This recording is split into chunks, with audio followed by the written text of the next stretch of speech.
Similya ta guys para sa ato tanom. Sabwag tanan nato similya para sa atong mani ato itanom. So nagplanting sa atong humay. Tapos na ko ani nagsabwag mga lodi.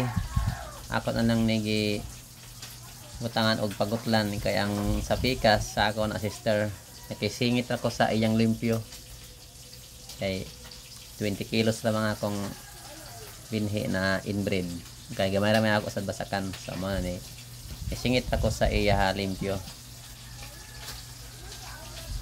sa mga niya atong kuan similya kuha at dinhi kanala nato kay basin mag-ulan mo kan ra deha ang tubig diretso ra mo agas diri sa pikas sa walay sabwag. A few moments later. Isnak ta guys.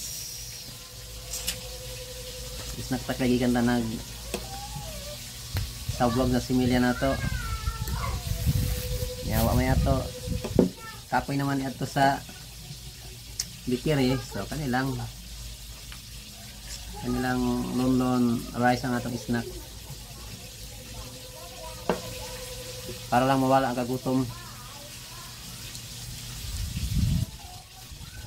Palisan ng kape okay na.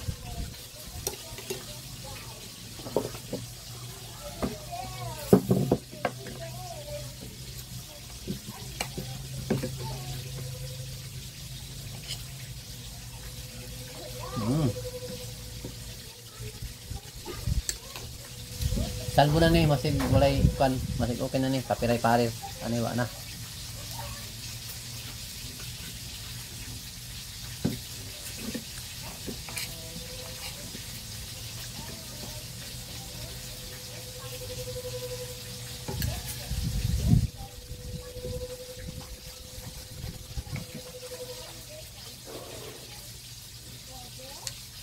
Makagutom basta di ka magsimilya ang sabwag.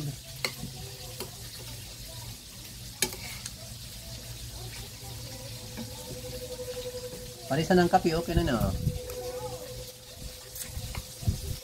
Sulbad ng kagutom.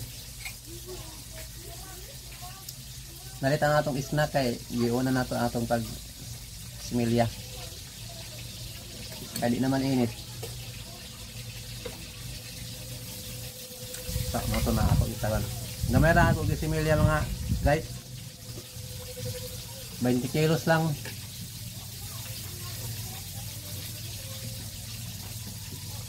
Igo na for konsumohon na lang na kan tanom. Di ta magdako og basakan kay wala tay mahigas na dako. Yeah. Pag-abot sa tig harvest kansita kay maratang kilo ra ang palis ng may. Nya ang mga suhulan mga taas kayo. Basta ka na ako, paano lang, pang personal lang. Pang konsumo lang mga idol.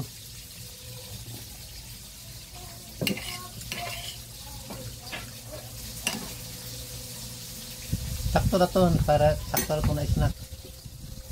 Bye, thank you for watching and paliw na lang pag-share or follow, like, comment. Sana all.